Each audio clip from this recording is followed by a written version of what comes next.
সমগ্ৰ ৰাজ্যতে বান পৰিস্থিতি ভয়াবহ হৈ পৰিছে। সমান্তৰালকৈ মঙলদৈতো দেখিবলৈ পোৱা গৈছে বান পৰিস্থিতি ভয়াবহ হৈ পৰিছে আৰু মঙলদৈৰ বিভিন্ন প্ৰান্তত যেহেতু বান পৰিস্থিতিৰ প্ৰতি লক্ষ্য ৰাখি ইতিমধ্যে মথাউৰিত বা আন কিছু ওখ স্থানলৈ লোকসকল আহিবলগীয়া এক পৰিস্থিতিৰ সৃষ্টি হৈছে আৰু ইতিমধ্যে প্ৰশাসনৰ লোকো ব্যস্ত হৈ পৰিছে। তাৰ প্ৰাক মুহূৰ্তত আমি দেখুৱাইছে মঙলদৈৰ সেই বান পৰিস্থিতি। আমি এই মুহূৰ্তত আছোঁ গেৰিমেৰীত সেই পৰিৱেশটো মোৰ সহযোগীয়ে দেখুৱাইছে আৰু লগতে আমি এটা দৃশ্য দেখুৱাম। আমি এটা কাৰ্যালয়ত আছোঁ, এটা চৰকাৰী কাৰ্যালয় আৰু কাৰ্যালয়টো হৈছে দৰং জিলাৰ ভূমি সংৰক্ষণ সংমণ্ডলৰ কাৰ্যালয় আৰু এইটো হৈছে গেৰিমেৰীত আছে আৰু সেই কাৰ্যালয়টো এতিয়া সম্পূৰ্ণ পানীৰ তলত আছে। আমি দেখুৱাইছোঁ, মোৰ সহযোগীয়ে দেখুৱাইছে এই দৃশ্য।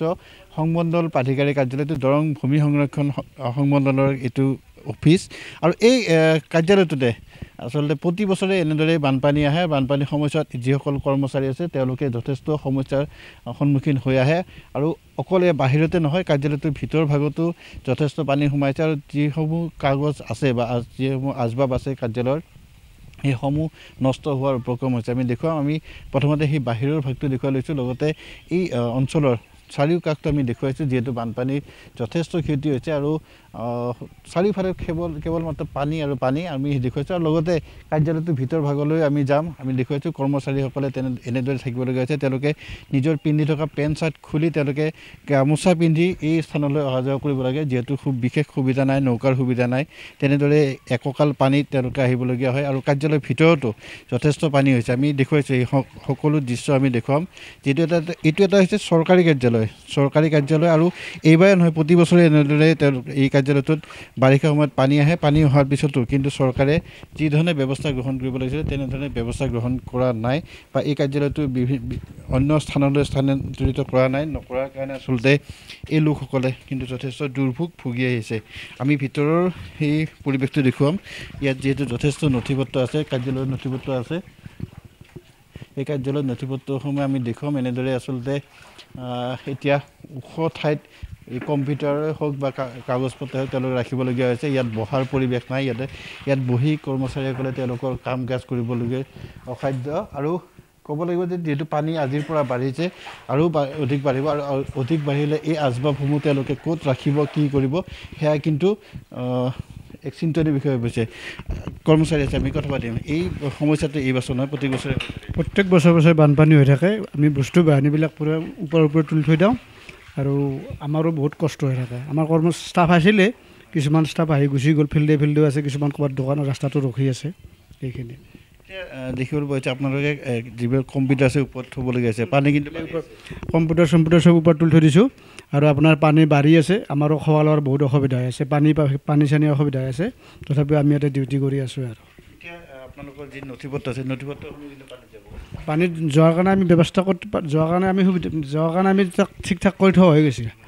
গডৰেজৰ ভিতৰে ওপৰত তুলি থৈ দিছোঁ এইবিলাক বস্তু। আমি পানীত ভিজি অহা যোৱা কৰি আছোঁ, গামোচা পিন্ধি আহি আছোঁ। মহিলা কৰ্মচাৰী আছে, ৰাস্তালৈকে আছিল, আহি কিছুমান ফিৰি গৈছে, কিছুমান তাতে খাৰা হৈ আছে। আপোনালোকে এই সমস্যাটোৰ কথা ওপৰত কিছুমান ক'ব পাৰিব, সেইটো ক'ব পাৰিব।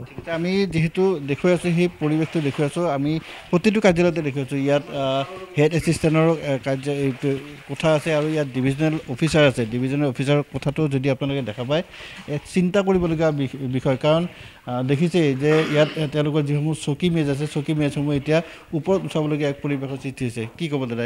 ভয়াৱহ পৰিস্থিতি, অতি দুখ লগা পৰিৱেশ। এইটোতো একো বহুত ভয়াৱহ পৰিস্থিতি হ'ল।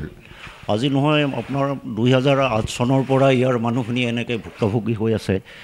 এই ক্ষেত্ৰত আমি চৰকাৰক অলপ গুৰুত্ব দিবলৈ অনুৰোধ জনাইছোঁ। গোটেইবোৰ মানুহে এবুকু পানী পৰ্যন্ত ভাঙি অফিচ আহি কৰিব লাগে। আৰু দেখা যায় যে ইয়াত খোৱা লোৱাৰ পৰা গোটেইখিনি বস্তু অসুবিধা হৈ পৰে। ইয়াত কোনো খবৰ লোৱা মানুহো নাহে। কৰ্মচাৰীখিনি আহে আৰু এটা সময়ত তেওঁলোকে জিকি বুৰি ইয়াৰ পৰা গুচি যায়। নাৱৰো ব্যৱস্থা নাই। গতিকে অনতি পলমে আমি আশা কৰোঁ চৰকাৰে এটা সুনিৰ্দিষ্ট ব্যৱস্থা কৰি এই চৰকাৰী বিভাগটোৰ যেন ৰক্ষা কৰাত অৰিহণা যোগায়। সেইটো কালিৰ পৰাতো আমি আহিব নোৱাৰোঁ। তথাপি আমি যেনেকৈ নহওক, কিছুমানে গামোচা পিন্ধি আহে, কিছুমান নাও লৈ হ'লেও আহে, কাৰণ ডিউটি কৰিবই লাগিব। ওপৰ মহলেতো এইটো আমাক এৰি নিদিয়ে। চৰকাৰীভাৱে ইয়াতকৈ ব্যৱস্থা কৰিছে নাৱৰ ব্যৱস্থা নাই, চৰকাৰীভাৱে একো ব্যৱস্থা কৰা হোৱা নাই, কিন্তু আমি আশা ৰাখিছোঁ অদূৰ ভৱিষ্যতে যদি এটা ভাল ঠাইত অফিচৰ ব্যৱস্থা নকৰে তেতিয়াহ'লে নৌকা হ'লেও দি কৰ্মচাৰীখিনিক ৰক্ষা কৰাৰ ব্যৱস্থা কৰিব লাগিব। সমস্যা আছে আপোনাৰ? আমাৰ ইয়াততো 50জনৰ ওপৰত কৰ্মচাৰীয়ে কাম কৰি আছোঁ এতিয়াও। আচলতে অতি দুখৰ বিষয় যে মোৰ সহযোগে দেখুৱাই আছে সেই পৰিৱেশটো, ইয়াত 50জনৰ অধিক কৰ্মচাৰী আছে, কিন্তু তেওঁলোকৰ যিটো স্থান আচলতে এই কাৰ্যালয়টোৰ স্থান ইয়াত কিন্তু বানপীড়িত অঞ্চলে, সেই তাৰপিছতো কি ভাবি চৰকাৰে এই স্থানত এই কাৰ্যালয়টো নিৰ্মাণ কৰিছিল আৰু তাৰপিছত কিন্তু নিৰ্মাণ কৰাৰ পিছত প্ৰতি বছৰে বাৰিষা সময়ত এনেদৰে পানীৰ তলত থাকে আৰু তেওঁলোকে কাম কাজ কৰাৰ ক্ষেত্ৰত যথেষ্ট অসুবিধা হৈ আহিছে, কিন্তু ইয়াৰ পিছত কোনো ধৰণৰ ব্যৱস্থা লোৱা নাই। অন্ততঃ এই বছৰ এই ভয়াৱহ বানপানীৰ পিছত অন্ততঃ চৰকাৰে মূল দাগি চাব বুলি এইসকল কৰ্মচাৰীয়ে আশা ব্যক্ত কৰিছে।